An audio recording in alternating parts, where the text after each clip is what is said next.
If I stand here, how does it look? Does it look like I'm one with the earth?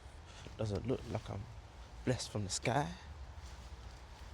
Um, Welcome back to another episode of Park Your Thoughts. As you can see, it's pretty miserable. It's raining right now, but hey, I decided to record in parks. It's gonna rain every now and again. I'm in England. I can't expect great weather. Um, I don't know if I like this. It feels too open. I kind of want to just keep it intimate. I'm cooking actually, and I generally love cooking. Let me break it down this way, yeah. So my grandma doesn't really cook that much anymore because of mobility reasons, and then whenever I cook, I have to also cook for her. And because my grandma was such a big cook and everyone loved her food in the family, whenever I saw her like bless the table, whenever I see her like cook a big meal for everyone, and like everyone loving her cooking, that's something that I want. I want to be able to create foods that everyone loves and everyone has like a good mutual love in that one moment. Call it praise or like, validation or whatever, but I just generally like making food for people, and like it's so, how can I say, enriching. It really touches the soul, it does. But I know it's like a very prevalent thing in a lot of like cultures though, you know what I mean? Um, the love of food making, so maybe it isn't just validation, but yeah, I just love cooking, man.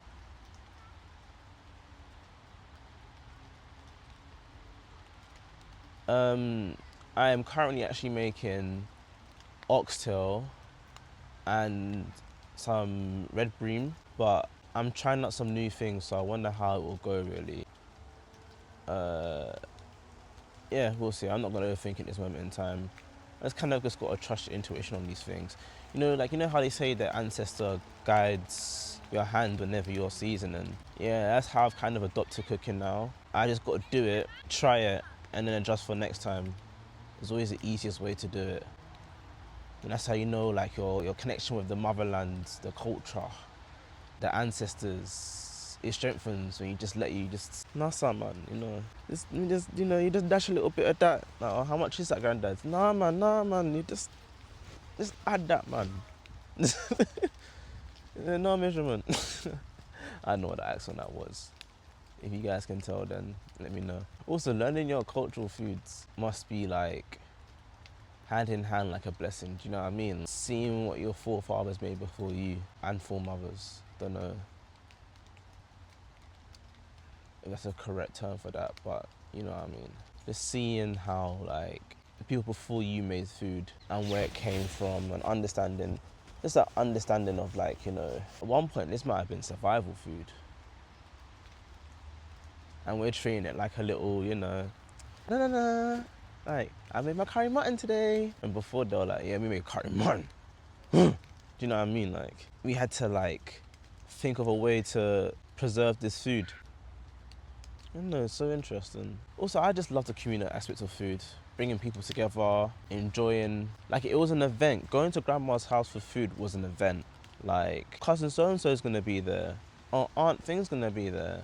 Or uncle, oh yeah, that's cold. Like, it's a moment of you coming together to acknowledge that you know your grandma can cook. So you got a authority figure that can cook. But we have all stopped what we're doing and come in here to have a meal. Like, that's low-key beautiful. Obviously, my family, it's like the way how we get together and like do stuff. Like I put it this way, very late in life, I want to say 16 years of my life, I'd say, I didn't know what the term extended family meant. I always knew it as just family. Like, how big's your family? I'm like, oh yeah, my aunts, my uncles, I got this, I got my cousins. Like, no, that's your extended family. I'm like, what? What do you mean extended family? I see these guys like every 3 months, some of them, my aunts, I see like every week, every Saturday. But then you remember like people's families, they all over the place. And so is mine, to be honest with you. But that link up ability is absolutely insane. And yeah, it's blessed me with many things in life, and I want to be a better man has definitely come from the fact that my family is so like loving, it's so like accepting and like willing to fix. Yeah, so I think that's why I've just like loved cooking. The aspect of my family and my love for my grandma, and honestly wanting to seek validation, but I don't think that's a bad thing. If I'm blessing you with food, I want. Yeah, I'll throw some clips of the food that I'm gonna be making, but food really like there's so many layers to it, but that community layer to it is top tier. It really brings people together. It's really a driving connection amongst people. Like you can really get to know someone over a good meal. That's probably how like a lot of meetings happen. They happen over food. Like deals are closed over food. Like there's so many aspects to it. Families, you can meet your partner's first family over a meal. You can meet your partner over a meal. You can meet friends over a meal. You can meet a business partner over a meal. Like people create ideas at a meal. Like it's such a nice leisure time. Obviously, you have to eat to survive. So like there's that aspect to it. Like it's literally a nourishing part of you. There's so many things to it. I think that's why I love it so much. My goal with actually cooking in general is to just learn how to make cultural foods. Food is so interconnected in the world. Like for example, Lebanese shawarma meats and El Paso. Is it El Paso? I could be saying this completely wrong. But like they got the tacos and they cut the thing. Like tell me it's the same thing, but one's in Lebanon and one's in Mexico. Like then you got like how interconnected obviously the Carib Islands is, but then how the West Indian Indian culture and the Caribbeans are like, one in one. Well, not one in one, but you know what I mean. As in like the curries from there, limoncello in Italy, then Dominican Republic. Is Dominican Republic or the South America or some parts of South America? They have like a really cheap version, not cheap, but a really like more relatively cheaper alternative. I can't remember the name of it. I'll put it on the screen, but if I can find it. Yeah, they have that, like their version of that. Whereas limoncello is like vodka. I think theirs is a vodka. I can't remember how it's made, but I've heard about it and I think it's the same. I remember Bad Bunny talking about it. Bad Bunny, sorry. Yeah, like how the world's so interconnected with food as well. I find that so fascinating. It kind of leads into my like, no one belongs to one place attitude. I think it's cool that there's predominantly more people in that one area, but I think because the world's so like, the world's so ever changing, I don't think you could ever say, oh yeah, this is our land and it's here to stay. We're here to stay. Because where were you like 300 years before that? And where were you like 300 years before that? You would never know. Like, I mean, Mongolians ruled all of Asia at one point. So this is getting to a whole different point. I actually didn't even come here to talk about this. This is the crazy thing about it. But the thing I wanted to talk about, I just couldn't phrase it. It wasn't coming out. Maybe that's a sign of deeper things. And hey, we'll never know. I don't know if I've talked about the rain or not, but I was meant to start, what's it called? Recording earlier, but because I'm cooking today, I had to marinate the foods and it wasn't raining earlier, so I could have just recorded earlier. But I'm not gonna lie to you, if it means sacrificing flavor or sacrificing the filming in a little bit of rain, I'm gonna film in the rain. I don't play about my food, I can't lie to you. I love cooking. And if it's gonna be people gonna be eating my food as well, I don't play about my cooking. That's all I've got to say about that. I will never sacrifice flavor, potential deepenings of flavors, just so I can stay dry while recording. If anything, I feel like the rain adds to it. There was one moment, I used to be so shit at cooking, yeah.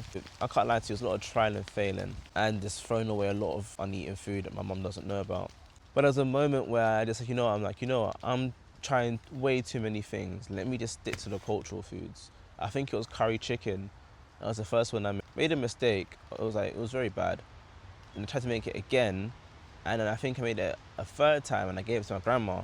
And she was like, this is really good. And I was like, calm, on it now. And then ever since then, yeah, I've just been knocking out cultural foods here and there. it's been a fun journey. And then there was one time I think I went away for a little bit. I can't remember what I'd done. Oh no, it wasn't the period. I was just sad. So I didn't really cook that much.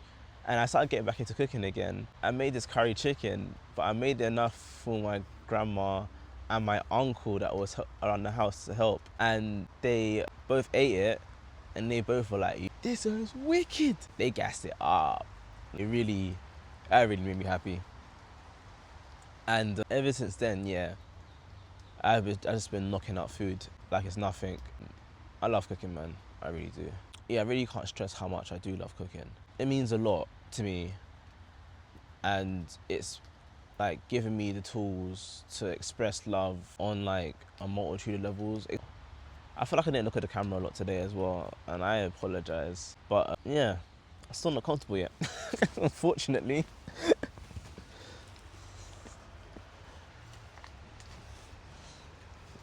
Give love.